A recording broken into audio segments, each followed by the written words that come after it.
Hello friends, welcome back to our channel subscribe for stocks. आज हमने काफ़ी cell of देखा है मार्केट में। और आप सभी को मैंने कुछ स्टॉक्स बताए थे जहां पर कि कुछ स्टॉप लॉस हिट हुए हैं, और कुछ स्टॉक्स हैं जो अभी भी बड़े स्ट्रांगली रेजिलिएंट हैं। एंड कल मैंने जो आपको शॉर्ट्स अपना जो भेजा, शॉर्ट्स जो वीडियो बना के दिखाया था ऑयल इंडिया का स्टॉक, वहाँ पर अभी भी वो काफ़ी रेजिलियंस दिखा रहा है और अभी भी अपने 52 वीक हाई के आसपास ही ट्रेड कर रहा है। तो उसमें मैंने आपको बताया था कि कुछ आई थिंक 268 के आसपास जितना मिले वो वहाँ पर ले सकते हैं। और उसमें भी काफ़ी पुराना समय का ब्रेकआउट हुआ है। और इसी तरह के हम आज भी कुछ स्टॉक लेके आएंगे जहाँ पर मैं आपको वर्ड ऑफ कॉशन भी देना चाहता हूँ कि मार्केट काफ़ी वॉलेटाइल है और सभी रिटेल इन्वेस्टर्स को थोड़ा सा ध्यान से, थोड़ा कॉशन के साथ काम करना चाहिए। आज आप देखेंगे तो निफ्टी भी टूटा है, बैंक निफ्टी भी 3% से ऊपर टूटा है। और इसके अलावा अगर डाउ जोन्स में देखेंगे तो मैं डाउ जोन्स का आपको चार्ट दिखाता हूँ। अभी जो डाउ जोन्स में कारोबार हो रहा है वो भी काफ़ी नेगेटिव हो रहा है। 696 पॉइंट्स अभी भी डाउ जोन्स नीचे है। कितना? 696 पॉइंट्स। तो ये भी एक और सेल ऑफ दिखा सकता है कल के मार्केट में फिर से। तो अब करें क्या, कहाँ पर हम पैसा लगाएं? अगर लगाया हुआ है तो क्या करें? अगर हमें एवरेज करना है तो क्या हम एवरेज कर सकते हैं? Is this a good time? उस सभी पर बात करेंगे। इसके अलावा नैस्डैक में देखेंगे तो नैस्डैक में भी काफ़ी ज़बरदस्त सेल ऑफ है, जहाँ पर कि आप देखेंगे वीकली चार्ट पर कुछ 3.5% का इसमें भी डाउनसाइड शो कर रहा है, इनफैक्ट इन यूएस मार्केट्स। तो इस पूरे सिनेरियो को देखते हुए कल भी मार्केट मुझे लगता है काफ़ी नीचे खुलने वाला है और इसी वजह से काफ़ी पैनिक सेलिंग होगी कल भी मार्केट में। हालांकि एक जो रिस्पाइट मुझे दिख रहा है नैस्डैक में, जो कि कल संभाल सकता है सारे ही टेक स्टॉक्स को, वो है इसका 200 वीकली एक्सपोनेंशियल मूविंग एवरेज का सपोर्ट, जो आता है 11,415 रुपये। और वहीं पर ये आज की तारीख में खड़ा है। ये जो ग्रीन कलर की लाइन मैंने लगाई है वो है नैस्डैक पर 11,415 की एक रेखा मैंने डाली है। उसके नीचे जाकर अगर ये वीकली क्लोज देता है, weekly mind you not today but Friday को, अगर ये इसके नीचे जाकर वीकली क्लोज देता है तो काफ़ी बेरिश हो जाएगा। और उसके बाद जो नेक्स्ट सपोर्ट आता है वो काफ़ी दूर है, इसका जो है 9,800 के आसपास। तो काफ़ी सेल ऑफ आप इसमें देख सकते हैं आने वाले समय में, अगर यहाँ पर ये संभला नहीं तो अब हम क्या करें? अगर हमारे पास कुछ स्टॉक्स है तो वहाँ पर क्या करें? आप सभी के पास जो स्टॉक्स हैं उनकी ही बारे में आज बात करेंगे हम लोग। और सबसे पहले हम बात करते हैं सभी का चहीता बैंकिंग स्टॉक जो है HDFC बैंक। HDFC बैंक जो है आप देख सकते हैं काफ़ी एक टाइट रेंज में कामकाज कर रहा है। और ये जो टाइट रेंज है वो आप देखेंगे तो वो यहाँ से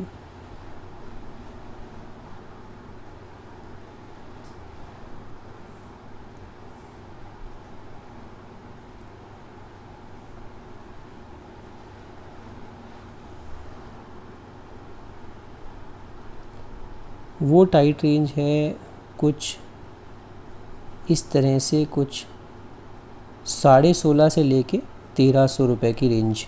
बहुत ही ज़बरदस्त टाइट रेंज में ये कामकाज कर रहा है और इसी रेंज में काफ़ी टाइम से ये अपना समय बिता रहा है।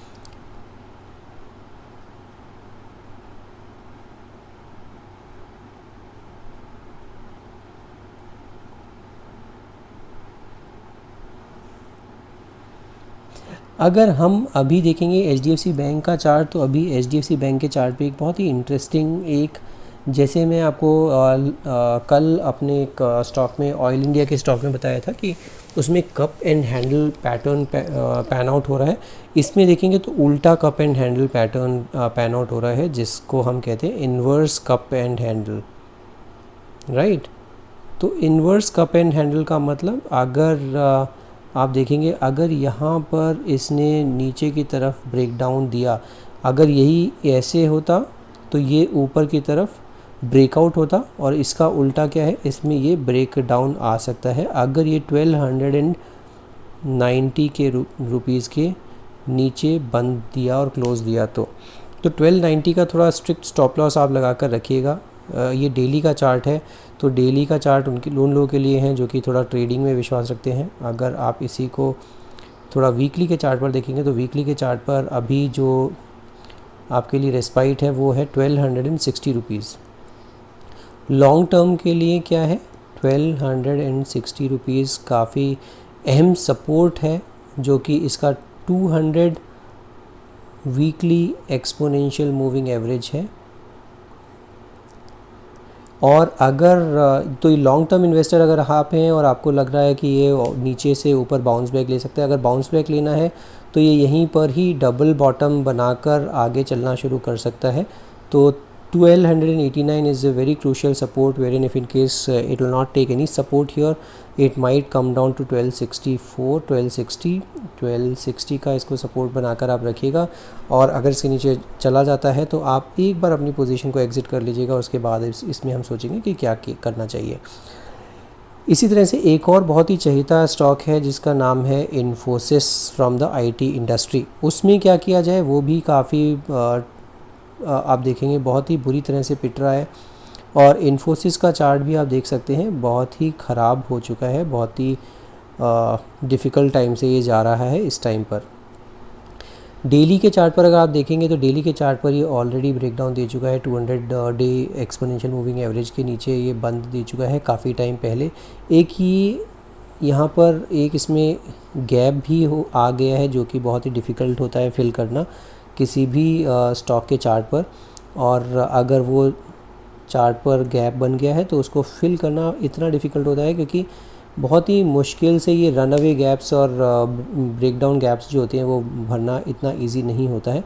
इसमें भी एक आप देखेंगे तो डबल बॉटम, छोटा डबल बॉटम जैसा बन रहा है, जिसको आप देखेंगे यहाँ पर, यहाँ से अगर ये वापस से 1400 is support for this particular stock. 1400 के नीचे जाकर अगर ये डेली के चार्ट की बात कर रहे हैं, 1400 के नीचे जाकर अगर ये बंद देता है तो थोड़ा सा गिरावट और बढ़ सकती है। वो कहाँ तक आ सकती है गिरावट, वो होपफुली आपको दिखा सकती है गिरावट 1325, और 1325 के बाद आती है 1250।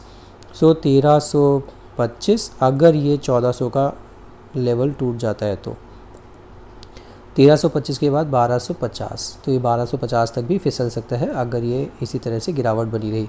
थोड़ा लॉन्ग टर्म इन्वेस्टर हैं अगर आप, तो लॉन्ग टर्म इन्वेस्टर के पॉइंट ऑफ व्यू से भी देखेंगे तो ये ऑलरेडी अपना 100 वीक एक्सपोनेंशियल मूविंग एवरेज तोड़ चुका है। तो उसके बाद ये जो इसका नेक्स्ट पड़ा आता है वो आता है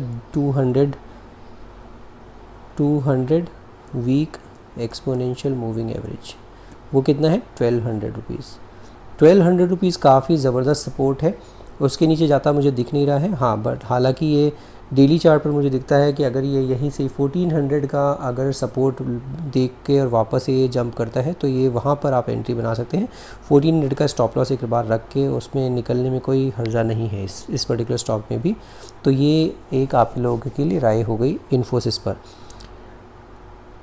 अब हम एक और बहुत ही बहुचर्चित स्टॉक के बारे में बात करने वाले हैं जिसका नाम है महिंद्रा एंड महिंद्रा।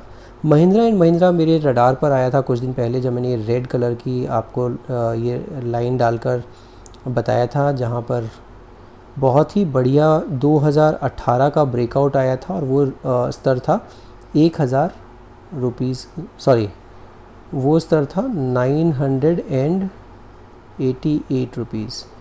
988 के ऊपर ये बहुत बढ़िया ब्रेकआउट आया था। उसके ऊपर ये मोरुबुजू कैंडल के थ्रू ये पूरा इसने इस पर्टिकुलर रेजिस्टेंस को काटा था। आप देखेंगे ये रेजिस्टेंस 2018 में था, उसके बाद ये एक बार फिर से अटैम्प्ट किया और उससे पहले ही फेल हो गया। उसके बाद दूसरा अटैम्प्ट, ये तीसरे अटैम्प्ट में काट के ऊपर निकला, बट अभी ये 1004 पर बंद हुआ है। अभी भी अगर किसी को इसमें पोजीशन बनानी है तो बनाने के बारे में सोच सकता है, हालांकि बहुत ही स्ट्रिक्ट स्टॉप लॉस के साथ। स्ट्रिक्ट स्टॉप लॉस क्या होगा, इसका स्टॉप लॉस होगा 988। ये वीकली का चार्ट है, तो 988 के नीचे जिस दिन बंद होगा या जिस पूरे हफ्ते का अगर ये कैंडल बंद हो जाती है 988 के नीचे, आपको कुछ नहीं करना, निकल आइएगा, उसके बाद ये नीचे जा सकता है और इसी वजह से मुझे लगता है फिर 900 रुपये तक भी टच कर जाएगा। तो अगर आपको लेना है, बहुत ही अच्छे लेवल पे आपको मिल रहा है और आप लेने के बारे में सोच सकते हैं इस पर्टिकुलर स्टॉक को, but with a very strict stop loss of 988 rupees. अब हम बात करते हैं एक और स्टॉक के बारे में जो कि आपने देखा होगा आज के मार्केट में भी ये नहीं गिरा है और इतना टर्मोइल होने के बावजूद भी इसमें एक बहुत ही बढ़िया ऑलमोस्ट मोरूबुजो कैंडल की तरह ही ये कैंडल बनी है। ये आप देखेंगे आज की कैंडल बहुत ही बढ़िया ग्रीन कैंडल है। अच्छा इसमें वॉल्यूम्स बन रही हैं। हालांकि अगर आप देखेंगे इसमें एक न्यूज़ है जिसके चलते ये काफ़ी अभी न्यूज़ के चलते ही अपना स्ट्रेंथ दिखा रहा है और आपको थोड़ा सा सावधानी के साथ ये इस पे काम करना है। अगर आपको ये लेना है for the trading purpose, daily chart पर मैंने दिखाया है 883 का स्टॉप लॉस। अगर आप ट्रेडर हैं, स्टॉप लॉस मैं सबसे पहले बताता हूँ 883। अभी क्या चल रहा है 895 चल रहा है, तो ऑलमोस्ट इसमें 12 रुपये खोने को है। और इसका नेक्स्ट पड़ाव जो है वो आता है 955 का। टारगेट क्या है इसका 955। तो आप देखेंगे ये मैंने